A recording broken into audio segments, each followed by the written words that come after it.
There's a number of different ways in which overspray can bite you in the butt, and one of them is quite oftenly done by individuals who don't understand what's going on with overspray.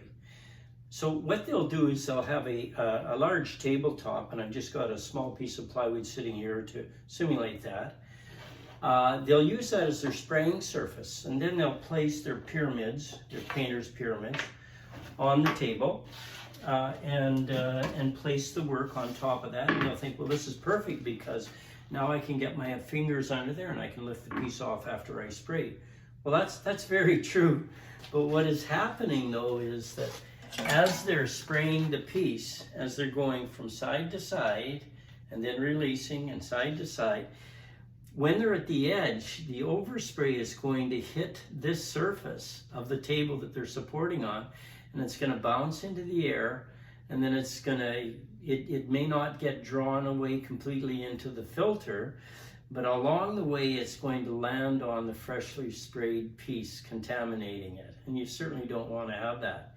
Worse though is when they go to spray the edge, so they'll hold their spray gun at an angle, aiming towards this edge, and they'll spray along, and they'll certainly hit this edge, there's no doubt about that.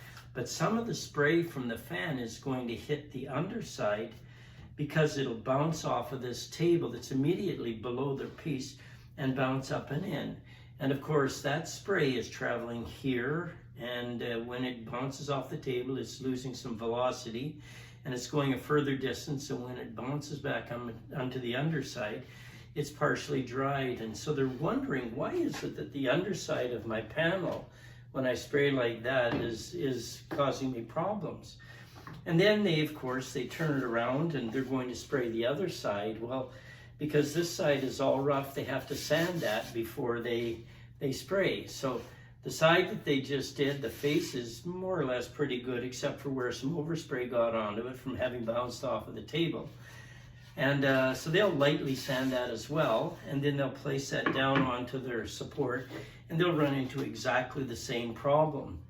And it really shows up when they're spraying stains, because you'll have some of the spray stain that'll hit this surface and bounce up. And if you don't believe me, just try it yourself, spraying some stain or color dye, and you'll see exactly what I mean.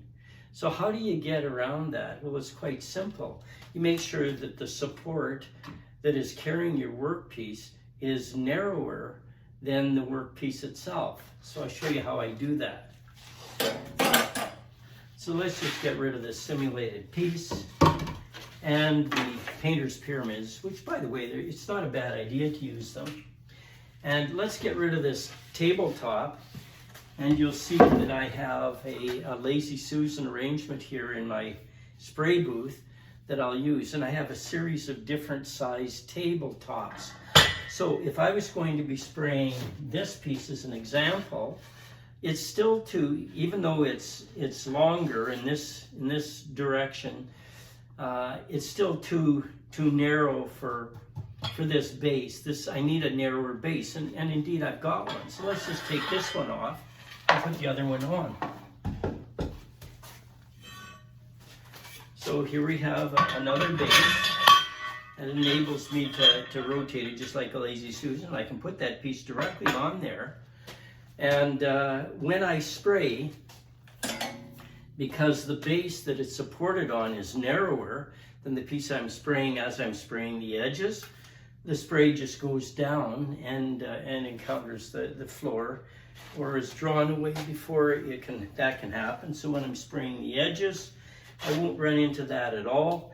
And when I'm spraying the face, I won't run into the problem either, because it's of course going to be just drawn away by the fan, and the fan is behind me, so the airflow would be going from the camera area towards back. And of course I wouldn't be spraying like that. I'd be having my back to the camera and spraying like this as I'm going along.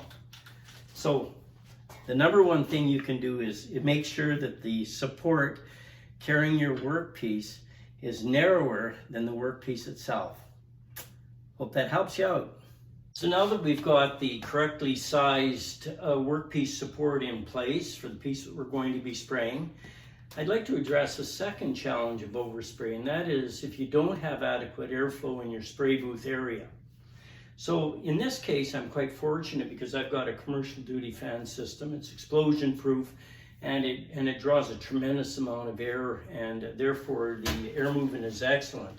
So that as I'm spraying my work, any overspray that is being distributed will be drawn very quickly to the fan filter area and away, so it won't be coming back onto the piece. But there are times though when I have a really long piece that'll extend beyond the mouth of my open face booth, and in cases like that I just won't have adequate airflow beyond the open face area of the booth.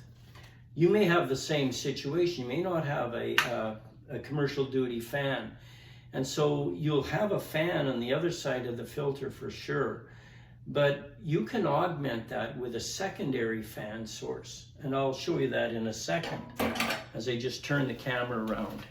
So here you can see I've got another fan in the area, and so with this fan I'll just set it on a low or perhaps a medium setting to just augment the airflow that the primary fan establishes. Now you don't want to have it on high and blowing a lot of air, because that may dry your finish too quickly as it's being projected onto the workpiece. But just having it on low or perhaps medium can make a tremendous difference. So that's the second point.